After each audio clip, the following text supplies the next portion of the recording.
নমস্কার বন্ধুরা, welcome to ST unique sports. তো বন্ধুরা, এই ভিডিওতে আমরা কথা বলবো কিছু ফুটবল আপডেট নিয়ে, যেখানে তোমরা সকলেই জানতে চাইছিলে ইস্টবেঙ্গলের নতুন বিদেশি প্লেয়াররা কবে আসবে, তার কিন্তু বড় আপডেট এই ভিডিওতে তোমাদের জানিয়ে দেব।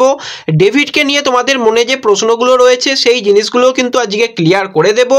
এছাড়া কিন্তু আজকে দুর্দান্ত কিছু ম্যাচ রয়েছে, সেই ম্যাচ নিয়ে কথা বলার সাথে সাথে ডার্বি ম্যাচে বেশ কিছু প্লেয়ারকে নিয়েও আমরা কথা বলবো একটু এই ভিডিওতে। তাই ভিডিওটা শুরু থেকে শেষ পর্যন্ত দেখার অনুরোধ করলাম। আর ভিডিও ভালো লাগলে ভিডিওতে সকলে একটা করে লাইক করে 500 লাইকের টার্গেট আমাদের পূর্ণ করে দিও। আর যারা চ্যানেলে প্রথমবার এসেছো, চ্যানেলটাকে সাবস্ক্রাইব করে পাশের বেল আইকনটাকে অন করে রেখো। আর যারা ফেসবুক পেজ থেকে ভিডিওটা দেখছো, পেজটাকে মনে করে ফলো করে নিও, তাহলে তোমাদের প্রিয় দলের খেলার সমস্ত আপডেট তোমরা এখানে পেয়ে যাবে। তো চলো আর দেরি না করে ভিডিও শুরু করা যাক। প্রথমেই যদি আজকে আমরা একটু ম্যাচ নিয়ে কথা বলি, তো আজকে আইএসএল এর গুরুত্বপূর্ণ ম্যাচটা রয়েছে মুম্বাই সিটি এফসির সঙ্গে জামশেদপুর এফসি। তো এই ম্যাচের দিকে কিন্তু আমরা তাকিয়ে থাকবো, কারণ মুম্বাইয়ের অনেক প্লেয়াররা রেড কার্ড পেয়েছিল শেষ ম্যাচে, তো সেক্ষেত্রে তাদের পাচ্ছে না। অপরদিকে জামশেদপুর দলে চলে গেছে সিবেরিও টোরো লোন ডিলে। তো সিবেরিও টোরো আজকে দলে সুযোগ পেলে কীরকম পারফরমেন্স করে চিমা চুকুর সঙ্গে, সেই দিকে একটা তো আলাদা নজর থাকবে। এবং লিগ টেবিলও দুর্দান্তভাবে জমে গেছে, সেখানে জামশেদপুর কিন্তু 13 ম্যাচ থেকে তারা রয়েছে 11 পয়েন্ট নিয়ে। তো সেক্ষেত্রে যদি তারা ম্যাচ জিততে পারে, তাহলে কিন্তু তারা পয়েন্ট টেবিলে 6 নম্বর পজিশনে চলে আসবে। আর অপরদিকে যদি মুম্বাই ম্যাচটা জিততে পারে, সেক্ষেত্রে হয়তো খুব একটা পার্থক্য হবে না, কিন্তু একটা হাড্ডাহাড্ডি আমরা এই ম্যাচটা দেখবো। তো মনে করে কিন্তু এই ম্যাচে তোমরা স্কোর লাইন প্রেডিকশন করতে পারো। যাদের স্কোর লাইন প্রেডিকশন মিলে যাবে, তাদের নাম কিন্তু পরবর্তী সময়ে অবশ্যই ভিডিওতে নেওয়া হবে। তাই মনে করে কিন্তু স্কোর লাইন প্রেডিকশন করতে পারো। এছাড়া যদি আমরা একটুখানি আই লিগের দিকে তাকাই, তো আই লিগে কিন্তু আজকে আবার নতুন করে অভিযান শুরু করছে মোহামেডান। তো দুর্দান্ত 11টা এর আগে ম্যাচ খেলেছে, সেখানে কিন্তু একটা ম্যাচ না হেরেছে। তো দুর্দান্ত ফুটবল খেলে 27 পয়েন্ট নিয়ে অনেকটা লিড নিয়ে রেখেছে। তো আজকে পয়েন্ট টেবিলের 1 নম্বর এবং 2 নম্বর দলের লড়াই রয়েছে সন্ধ্যা 7টা থেকে। তো মোহামেডান খেলবে রিয়েল কাশ্মীরের সঙ্গে। তো রিয়েল কাশ্মীরও 11টা ম্যাচ খেলেছে, 20 পয়েন্ট নিয়েছে। তো আমরা অবশ্যই চাই মোহামেডান আজকে খুব ভালো ফুটবল খেলুক এবং আজকের ম্যাচটাও তারা জিতে নিয়ে আরও পয়েন্টের ব্যবধানটা বাড়িয়ে নিক। তো এই দুটো আজকে গুরুত্বপূর্ণ ম্যাচ রয়েছে। তো এবার যদি আমরা একটুখানি একজন প্লেয়ারকে নিয়ে কথা বলি, সেটা হচ্ছে ডেভিড। 22 বছর বয়সী ভারতীয় সেন্টার ফরওয়ার্ডের প্লেয়ার। তো ডেভিড এই সিজনে দুর্দান্ত ফুটবল খেলেছে সিএফএলে। এছাড়া ডুরান্ড কাপ এবং আই লিগ মিলিয়ে টোটাল 12টা ম্যাচ খেলেছে, সেখানে 10টা গোল এবং 2টো অ্যাসিস্ট।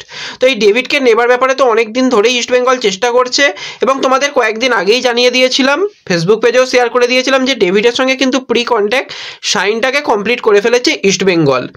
এবার সেই ব্যাপারটা শিবাজিদা অনেকদিন আগেই মোটামুটি আপডেট দিয়েছিল যে ডেভিডকে নিতে পারে। তারপর কোচ, ইস্টবেঙ্গলের কোচ সেই জিনিসটা নিজেই জানিয়েছে, এবং কি জানিয়েছে সেটা ফেসবুক পেজে শেয়ার করা আছে। তো ডেভিডের যদি আমরা কথা বলি, 31শে মে পর্যন্ত কন্ট্রাক্ট রয়েছে। অনেক মোহামেডান সমর্থক আমার রয়েছে, তারা প্রচুর রাগারাগি করছে। দেখো, প্লেয়ার কেউ কারো হয় না, ঘরের ছেলে কেউ কারো হয় না। ফুটবল হচ্ছে প্রফেশনাল ফুটবলার, সে যেখানে যাবার ঠিকই যাবে, আবার পরবর্তী সময় যদি মনে করে আবার দল পরিবর্তন করতে পারে, এই ব্যাপারটা থাকে। এবং কন্ট্রাক্ট শেষ হয়ে গেলে সে ফ্রি প্লেয়ার, তো তখন তাকে যে কেউ নিতে পারে। তো সেই কাজটাই করে নিয়েছে, যে কথাবার্তা অনেকটাই এগিয়ে নিয়েছে। এবং আজকে মোটামুটি বাংলা সংবাদপত্র বর্তমান তারা দাবি করছে যে 3 বছরের কিন্তু কন্ট্রাক্ট অফার করা হয়েছে তার কাছে। তো ভালো অফার, আইএসএল খেলতে পারবে, এএফসি খেলতে পারবে। তো ডেভিড এসে গেলে কিন্তু ইস্টবেঙ্গলও আরও বেশি আক্রমণাত্মক হবে।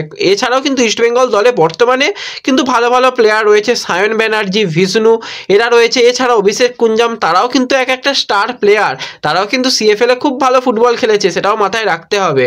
তো ইস্টবেঙ্গলও কিন্তু এএফসিকে মাথায় রেখে শক্তিশালী দল গঠন করতে চাইছে। আর এই ডেভিড এলে তোমরা কতটা খুশি হবে ইস্টবেঙ্গল সমর্থকরা, অবশ্যই কিন্তু কমেন্টে জানিও। এবার যদি আমরা একটুখানি ইস্টবেঙ্গলের বিদেশি প্লেয়ারদের মধ্যে কথা বলি, যে প্লেয়ারটার নাম সব থেকে আগে বেরিয়ে আসছিল, যে 37 বছর বয়সী অ্যাটাকিং মিডফিল্ডারের প্লেয়ার ভিক্টর ভালস্কুয়েজ। সে কিন্তু ডার্বি ম্যাচের আগেই কলকাতায় চলে আসার সমস্ত রকম চেষ্টা করেছিল ম্যানেজমেন্টের তরফ থেকে, কিন্তু তার ভিসা পেতে একটু দেরি হয়েছিল। বৃহস্পতিবার ভিসা সে হাতে পেয়ে শুক্রবার তার আর আসা হয়নি। ডার্বি ম্যাচের দিন কলকাতায় পা রাখার কথা থাকলেও সেটা আর আসা হয়নি, টিকিটেরও কিছু সমস্যা ছিল। তো আজকে সকাল থেকে একটা জিনিস ভাইরাল হয়েছিল, খুব দেখলাম, যে ভিক্টর ভালস্কুয়েজ সে এসে গেছে কলকাতা, কলকাতায়, সে মধ্যরাত্রেই কলকাতায় এসে গেছে, সে হোটেলে রয়েছে। তো আমি জিনিসটা দেখে রীতিমতন অবাক হয়ে গেছিলাম, প্রচুর মেসেজ। তো আমি কারো মেসেজের রিপ্লাই করিনি, বলেছিলাম ঠিক সময়ে আপডেট দেব। তো এক্ষেত্রে ভিক্টর ভালস্কুয়েজ কিছুক্ষণ আগেই নিজস্ব সোশ্যাল মিডিয়াতে শেয়ার করেছে সে প্লেনে উঠে পড়েছে, সে কলকাতার উদ্দেশ্যে রওনা দিচ্ছে। 5.5 ঘন্টার মতন তার সময় লাগবে, এরকমটাই সে তার সোশ্যাল মিডিয়াতে শেয়ার করেছে। এবং আমার কাছে যতটুকু আপডেট, আজকে সন্ধ্যেবেলা অথবা রাত্রের মধ্যেই কিন্তু কলকাতায় পা রাখতে চলেছে ভিক্টর ভালস্কুয়েজ, যেটা কিন্তু একদম ফাইনাল আপডেট। তো কোনো রকম এতে ভেজালের ব্যাপারই নেই। তো ভিক্টর আজকে আসছে এবং পরবর্তী যেহেতু ম্যাচ 10 তারিখে রয়েছে, হাতে কয়েকটা দিন সময়, তো সেই ম্যাচ থেকেই ভিক্টর অ্যাভেলেবেল হয়ে যাবে।